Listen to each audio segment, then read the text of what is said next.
Actually, I have racked my mind and heart for what I ought to say to you today. I have asked myself what I wish I had known at my own graduation, and what important lessons I have learned in the 21 years that have expired between that day and this. I have come up with two answers. On this wonderful day when we are gathered together to celebrate your academic success, I have decided to talk to you about the benefits of failure. And as you stand on the threshold of what is sometimes called real life, I want to extol the crucial importance of imagination. These may seem quixotic or paradoxical choices, but bear with me. Looking back at the 21-year-old that I was at graduation is a slightly uncomfortable experience for the 42-year-old that she has become. Half my lifetime ago, I was striking an uneasy balance between the ambition I had for myself and what those closest to me expected of me. I was convinced that the only thing I wanted to do, ever, was write novels. However, my parents, both of whom came from impoverished backgrounds and neither of whom had been to college, took the view that my overactive imagination was an amusing personal quirk that would never pay a mortgage or secure a pension. I know the irony strikes with the force of a cartoon anvil now, but... So they hoped that I would take a vocational degree. I wanted to study English literature. A compromise was reached that in retrospect satisfied nobody, and I went up to study modern languages. Hardly had my parents' car rounded the corner at the end of the road than I ditched German and scuttled off down the classics corridor. I cannot remember telling my parents that I was studying classics. They might well have found out for the first time on graduation day. Of all the subjects on this planet, I think they would have been hard put to name one less useful than Greek mythology when it came to securing the keys to an executive bathroom. Now, I would like to make it clear in parenthesis that I do not blame my parents for their point of view. There is an expiry date on blaming your parents for steering you in the wrong direction.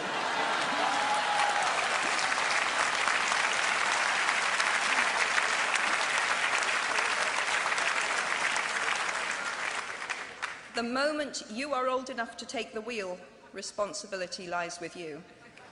What is more, I cannot criticize my parents for hoping that I would never experience poverty. They had been poor themselves, and I have since been poor. And I quite agree with them that it is not an ennobling experience.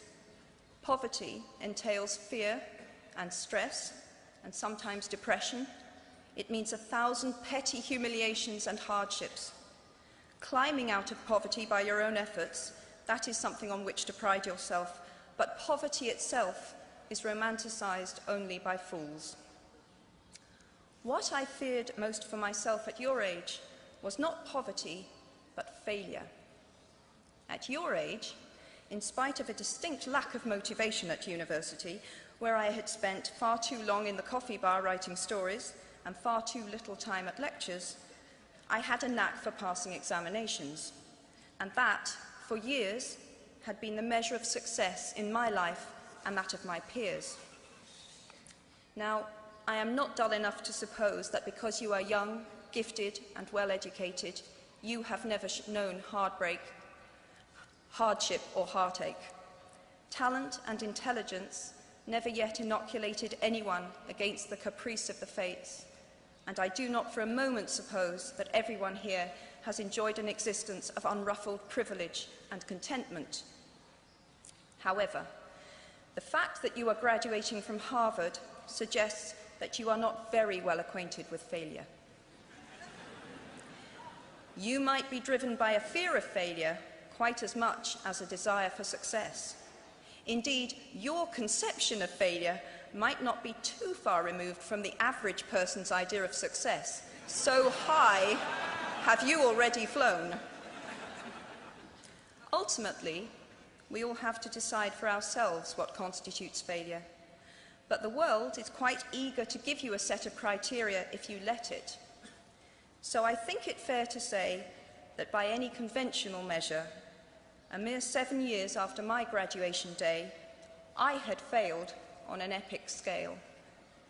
An exceptionally short-lived marriage had imploded, and I was jobless, a lone parent, and as poor as it is possible to be in modern Britain without being homeless. The fears that my parents had had for me and that I had had for myself had both come to pass, and by every usual standard, I was the biggest failure I knew. Now, I'm not going to stand here and tell you that failure is fun. That period of my life was a dark one, and I had no idea that there was going to be what the press has since represented as a kind of fairy tale resolution. I had no idea then how far the tunnel extended, and for a long time, any light at the end of it was a hope rather than a reality. So why do I talk about the benefits of failure? Simply because failure meant a stripping away of the inessential. I stopped pretending to myself that I was anything other than what I was, and began to direct all my energy into finishing the only work that mattered to me. Had I really succeeded at anything else, I might never have found the determination to succeed in the one arena where I believed I truly belonged. I was set free because my greatest fear had been realized, and I was still alive, and I still had a daughter whom I adored, and I had an old typewriter and a big idea.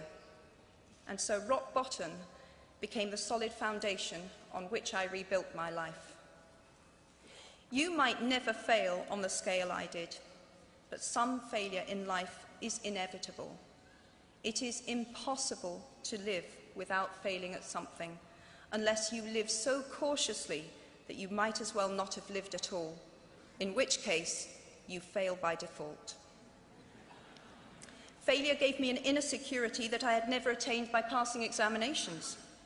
Failure taught me things about myself that I could have learned no other way.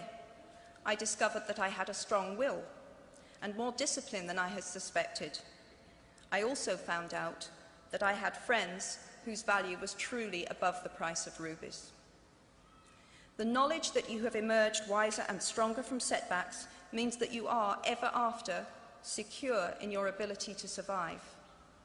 You will never truly know yourself or the strength of your relationships until both have been tested by adversity. Such knowledge is a true gift, for all that it is painfully won, and it has been worth more than any qualification I ever earned. So given a time turner, I would tell my 21-year-old self that personal happiness lies in knowing that life is not a checklist of acquisition or achievement. Your qualifications, your CV, are not your life, though you will meet many people of my age and older who confuse the two. Life is difficult and complicated and beyond anyone's total control, and the humility to know that will enable you to survive its vicissitudes. Now, you might think that I chose my second theme, the importance of imagination, because of the part it played in rebuilding my life, but that is not wholly so.